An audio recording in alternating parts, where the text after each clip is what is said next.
Praise the Lord. അനുഗ്രഹിക്കപ്പെട്ട നല്ല ഈ സമയത്തിനായിട്ട് കർത്താവിനെ സ്തുതിക്കുന്നു. വീണ്ടും ഒരു പ്രഭാതം നമ്മുടെ ജീവിതത്തിലേക്ക് തന്നു, സ്വസ്ഥത തന്നു, സമാധാനം തന്നു, ആരോഗ്യം തന്നു. അമീൻ. നമുക്ക് ആരോഗ്യത്തോടെ വീണ്ടും എഴുന്നേൽക്കുവാനായിട്ട് കർത്താവ് കൃപ വന്നതിനായിട്ട് ദൈവത്തെ മഹത്വപ്പെടുത്താം. ഹല്ലേലൂയ. ഇന്നെടുത്തിരിക്കുന്നതായിട്ടുള്ള വേദഭാഗം വിശുദ്ധ മത്തായി എഴുതിയ സുവിശേഷം അതിൻ്റെ 24-ാമത്തെ അധ്യായം 3-ാമത്തെ വാക്യം മുതൽ താഴോട്ട് പ്രകാരം നമ്മോട് പറയുന്നു. അവൻ ഒലിവ് മലയിലിരിക്കുമ്പോൾ ശിഷ്യന്മാർ തനിച്ച് അവൻ്റെ അടുക്കൽ വന്നു. അതെപ്പോൾ സംഭവിക്കുമെന്ന് നിന്റെ വരവിനും ലോകാവസാനത്തിനും അടയാളം എന്ത് എന്ന് പറഞ്ഞു തരണമെന്ന് അപേക്ഷിച്ചു.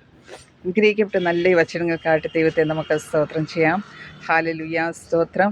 യേശു കർത്താവ് ശിഷ്യന്മാരോട് ഒത്തൊരുമിച്ച് ഒലിവ് മലയിൽ ഹല്ലേലൂയ ഇരിക്കുമ്പോൾ ശിഷ്യന്മാർ കർത്താവ് യേശു ക്രിസ്തുവിനോട് ചോദിച്ചതാകുന്നു, നിന്റെ വരവിനും ലോകാവസാനത്തിനും ഉള്ള അടയാളങ്ങൾ എന്താകുന്നു എന്ന് ഞങ്ങളോട് പറഞ്ഞു തരണം എന്ന് ചോദിച്ചു.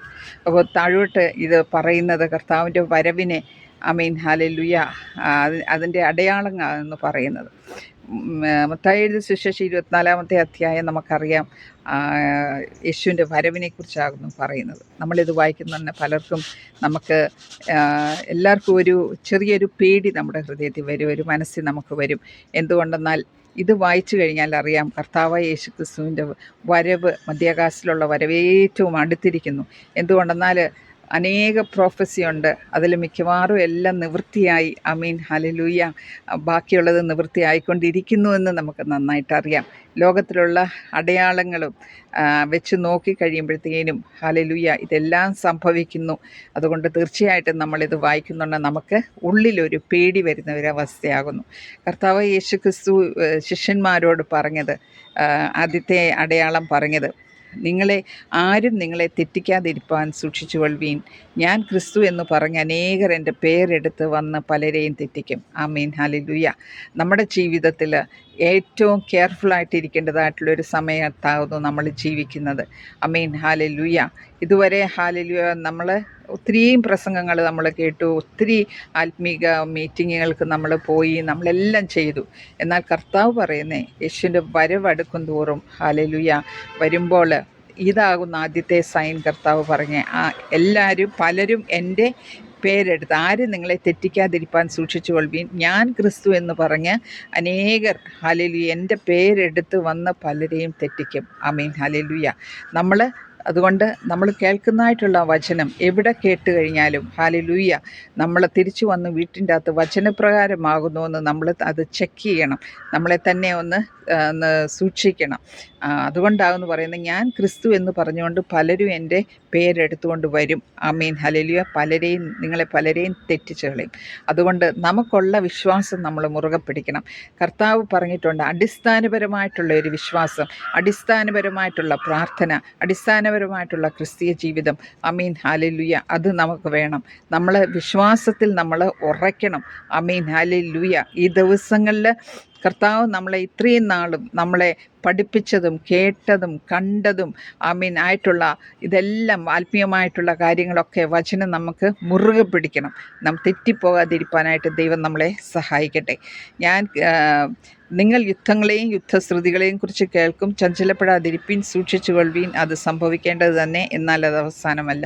രണ്ടാമത്തെ സൈൻ കർത്താവ് പറഞ്ഞത്, നിങ്ങൾ യുദ്ധങ്ങളെയും യുദ്ധത്തിനെക്കുറിച്ചെല്ലാം കേൾക്കും. ഇപ്പോൾ നമ്മൾ കണ്ടുകൊണ്ടിരിക്കുകയാകുന്നു ഹല്ലേലൂയ. ഒന്ന് കഴിയുമ്പോൾ കണ്ടിന്യൂസ് ആയിട്ട് യുദ്ധങ്ങൾ കടന്നു വരുന്നതായിട്ടുള്ള സിറ്റുവേഷൻ നമ്മൾ കാണുന്നു. നമ്മൾ പല രീതിയിൽ നമ്മളും എഫക്റ്റഡ് ആയിട്ടുണ്ട്. ഹല്ലേലൂയ. അനേക മനുഷ്യർ കൊല്ലപ്പെടുന്നു, അനേക കുഞ്ഞുങ്ങളുടെ അല്ലെങ്കിൽ മനുഷ്യരുടെ ജോലി ഇല്ലാതാകുന്നു, അവർക്ക് ശമ്പളമില്ലാതാകുന്നു, പട്ടിണിയായി പോകുന്നു.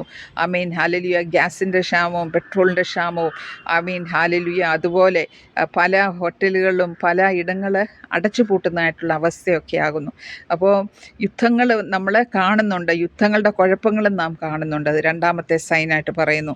ജാതി ജാതിയോടും രാജ്യം രാജ്യത്തോടും എതിർക്കും, ക്ഷാമവും ഭൂകമ്പവും അവിടെ ഇവിടെ ഉണ്ടാകും. എങ്കിലും ഇത് ഒക്കെയും ഈറ്റുനോവിൻ്റെ ആരംഭം അത്രേ. ജാതി ജാതിയോട് എതിർക്കുന്നതായിട്ട് നാം കാണുന്നുണ്ട്. ഹല്ലേലൂയ. അതുപോലെ രാജ്യം രാജ്യത്തോട് എതിർക്കുന്നു. ഒരു രാജ്യത്തിന് വേറൊരു രാജ്യത്തോടൊരു സമാധാനമില്ലാത്ത ഒരു അവസ്ഥയാകുന്നു കാണുന്നത്. പിന്നെ ഭൂകമ്പവും ക്ഷാമവും അവിടെ ഇവിടെ ഉണ്ടാകും.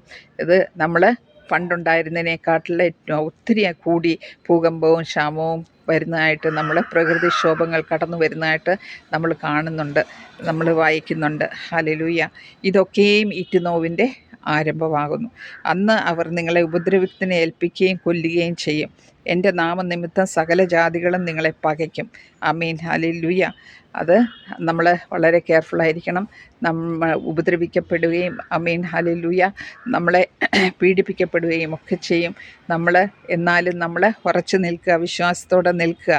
ആമീൻ. ഇതെല്ലാം കണ്ട് നമ്മൾ ഇടറിപ്പോവാനായിട്ട് ആമീൻ ഇടയാകരുത്. സകല ജാതികളും നിങ്ങളെ പകയ്ക്കും. പലരും ഇടറി അന്യോന്യം ഏൽപ്പിച്ചു കൊടുക്കുകയും അന്യോന്യം പകയ്ക്കുകയും ചെയ്യും. കള്ളപ്രവാചകന്മാർ പലരും അനേകരെ വന്ന് തെറ്റിക്കും. അധർമ്മം പെരുകുന്നതുകൊണ്ട് അനേകരുടെ സ്നേഹം തണുത്തു പോകും. എന്നാൽ അവസാനത്തോളം സഹിച്ചു നിൽക്കുന്നവൻ രക്ഷിക്കപ്പെടും. അനേകരുടെ സ്നേഹം തണുത്തു പോകും. വിശ്വാസത്തിലോട്ട് വന്നിരിക്കുന്ന അനേക മനുഷ്യർ വിശ്വാസം വിട്ടു പോകുന്നതായിട്ടുള്ള അവസ്ഥ, അല്ലെ പിന്മാറിപ്പോകുന്ന അവസ്ഥ, അല്ലെങ്കിൽ ആ സ്നേഹം ദൈവസ്നേഹം ഇല്ലാതിരിക്കുന്ന അവസ്ഥ, മറ്റുള്ളവരോടുള്ള സ്നേഹം ഇല്ലാതിരിക്കുന്ന ഒരവസ്ഥ. ആമീൻ. ഹല്ലേലൂയ. അതെല്ലാം സംഭവിക്കും. എന്നാൽ അവസാനത്തോളം സഹിച്ചു നിൽക്കുന്നു. നമ്മൾ കർത്താവിനോട് കൂടെ ചേർന്ന് അവസാനത്തോളം ഇത് സഹിച്ചു നിൽക്കുവാനുള്ളൊരു കൃപ നമുക്കെല്ലാവർക്കും വേണം. അവസാനത്തോളം സഹിച്ചു നിൽക്കുന്നവൻ രക്ഷിക്കപ്പെടും. ഈ സുവിശേഷം ലോകത്തിൻ്റെ അന്ത്യത്തോളം അവസാനത്തോളം പ്രസംഗിക്കപ്പെടും. അതുകൊണ്ട് ഈ ദിവസങ്ങളിൽ നമ്മൾ വളരെ സൂക്ഷിച്ച് ജീവിക്കേണ്ടതായിട്ടുള്ള ദിവസങ്ങളാകുന്നു. ആമീൻ. ഹല്ലേലൂയ. നമുക്കെതിരായിട്ട് കടന്നു വരുന്നതായിട്ടുള്ള ഒത്തിരി കാര്യങ്ങളുണ്ട്. നമ്മൾ കാത്തു സൂക്ഷിക്കേണ്ടതായിട്ടുള്ള ഒരു കാര്യം, കർത്താവ് നമുക്ക് തന്നിരിക്കുന്ന വചനത്തെ നമ്മൾ കാത്തു സൂക്ഷിക്കണം. നമ്മുടെ പ്രാർത്ഥനാ ജീവിതത്തെ നമ്മൾ കാത്തു സൂക്ഷിക്കണം. ആമീൻ. ഹല്ലേലൂയ. അതുപോലെ വിശ്വാസ ജീവിതത്തെ നമ്മൾ കാത്തു സൂക്ഷിക്കണം. നമുക്ക് സമയം കിട്ടുമ്പോഴെല്ലാം നമ്മൾ പ്രാർത്ഥിച്ച് ദൈവത്തോട് കൂടെ ജീവിക്കണം, ദൈവത്തോട് കൂടെ നടന്ന് ജീവിക്കണം. ആമീൻ. ഈ വചനങ്ങളാൽ ദൈവം നമ്മെ ഓരോരുത്തരെയും ബലപ്പെടുത്തട്ടെ, സഹായിക്കട്ടെ. Praise the Lord.